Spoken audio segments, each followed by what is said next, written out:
Aloha guys, you're watching GRTV.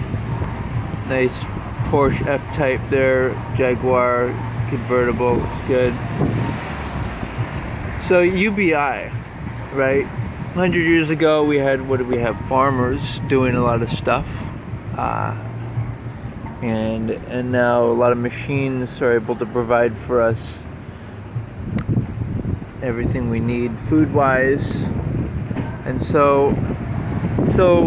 and if robots are able to do things like drive trucks, be cashiers, if they're able to do stuff like, what else are they gonna do? They're gonna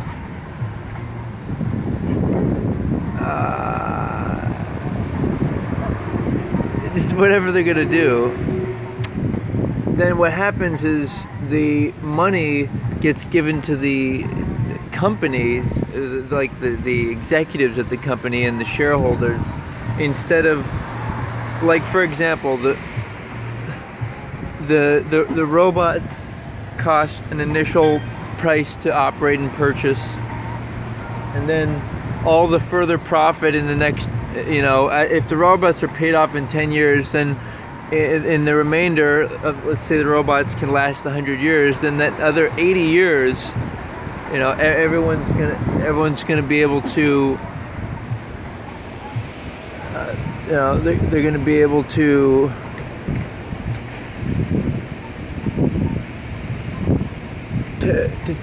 keep all the profits that would have otherwise been paid to all the cashiers and all the workers and everyone, and would subsequently compensate for everybody's work.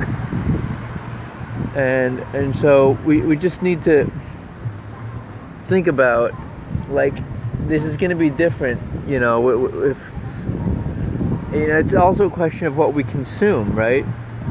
Do we consume stuff that's sustainable, environmentally friendly? Do we consume stuff that is from the country where we are to promote the economy of the country that we're at? If the country is in peril, what type of products are they? Products that, or are they services? Are they services like massage therapy, different trade works, the trades? I don't think robots will take those. But then you have different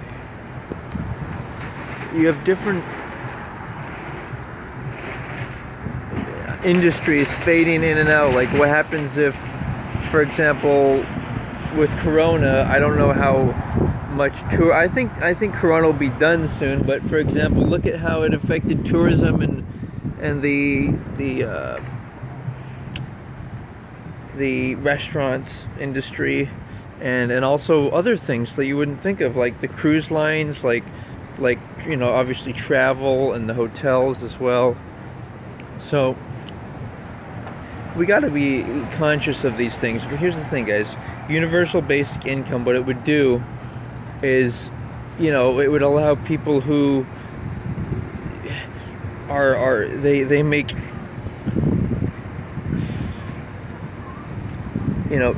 poor judgments. It would allow them to, like, for example, what did help for single mothers? Well, the single motherhood increased by like 30% in whites and like 50% in blacks. You can look that statistic up. So that's part of the issue of concern. Like, the goal should be to make society stable, but how do you do that? Do you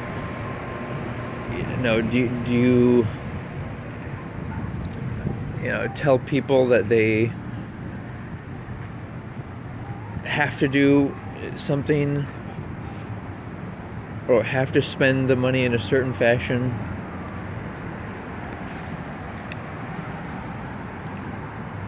What do we do, guys? What do we do?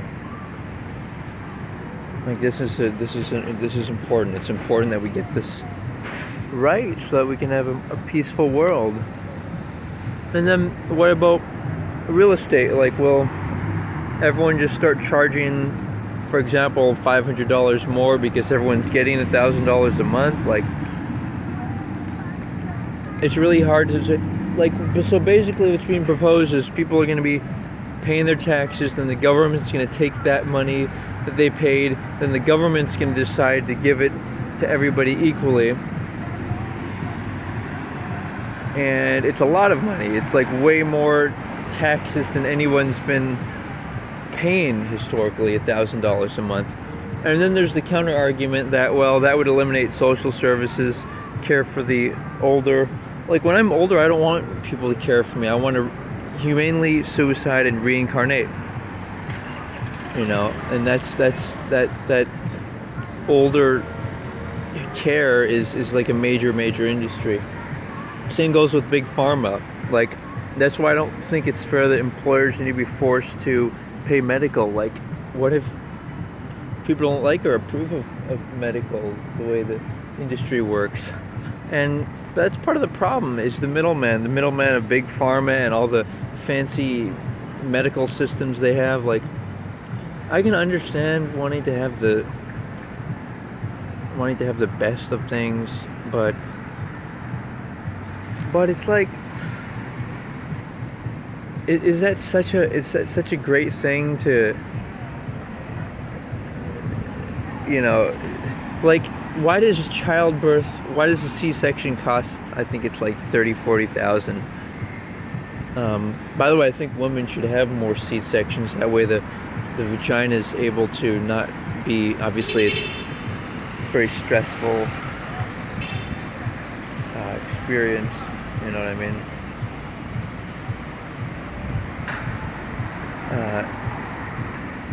But yeah, these are things I think about. And like, for example, people who work in the roads, like, you know, we need people to be incentivized to work, to do these various sorts of jobs. So how do we guarantee that incentive? Maybe it would be by looking at the resources that society needs to operate, and then if there's like somehow a surplus, and it wouldn't be just a surplus. It would, you know, it would also have to be like, who's deserving. Like, at the end of the day, it's a question of who actually deserve. Like, if you give money to perverted people, for example, they might spend on prostitutes or on pursue unhealthy, you know, relationships that are not really, like, you know, promiscuous relationships are destructive towards society.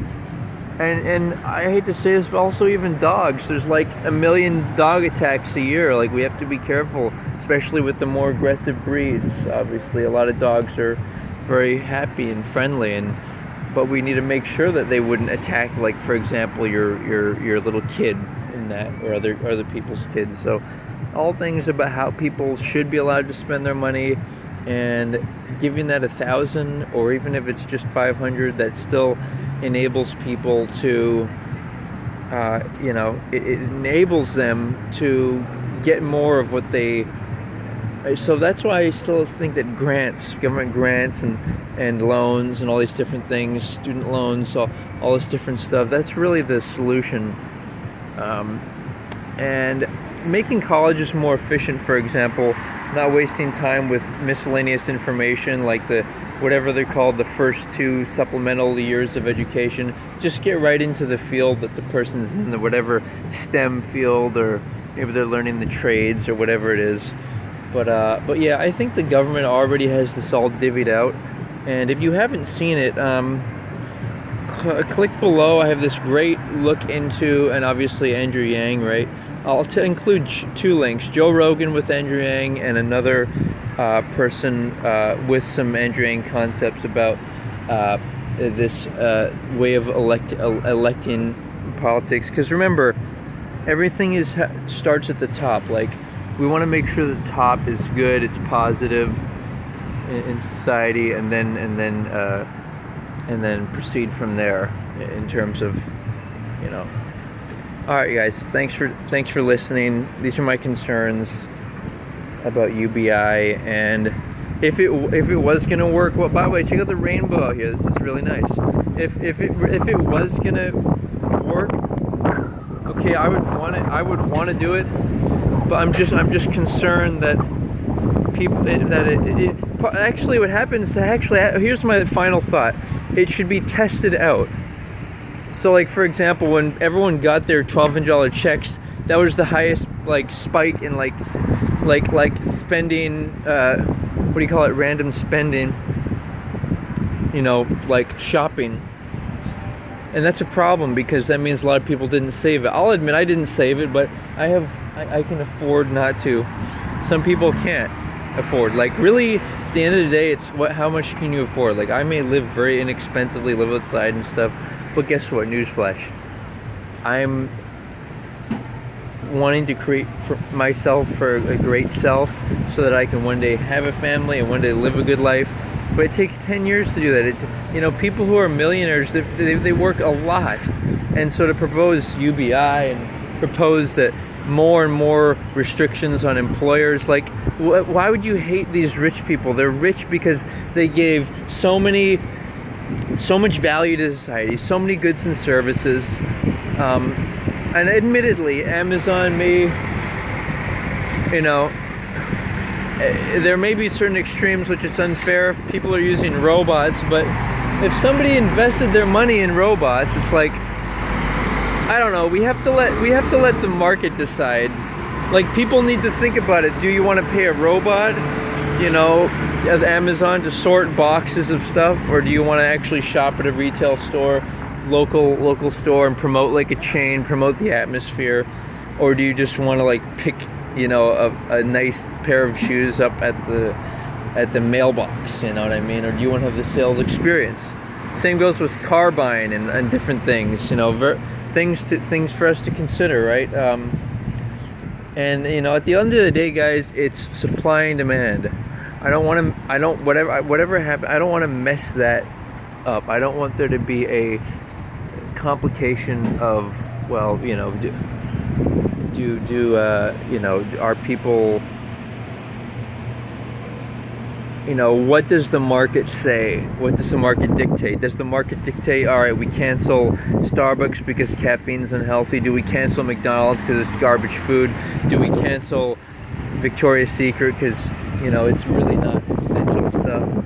Like, it's better to see a woman in just like a men's pair of boxers or whatever. I'm not really into the whole lingerie thing, but whatever the case may be, how do we truly let the market decide? And that's by people, you know, when you're given something for free, you act differently. If you're given a free movie ticket or free meal, it might not be something you'd purchase if you had the money. So that's the danger in free stuff. Be warned.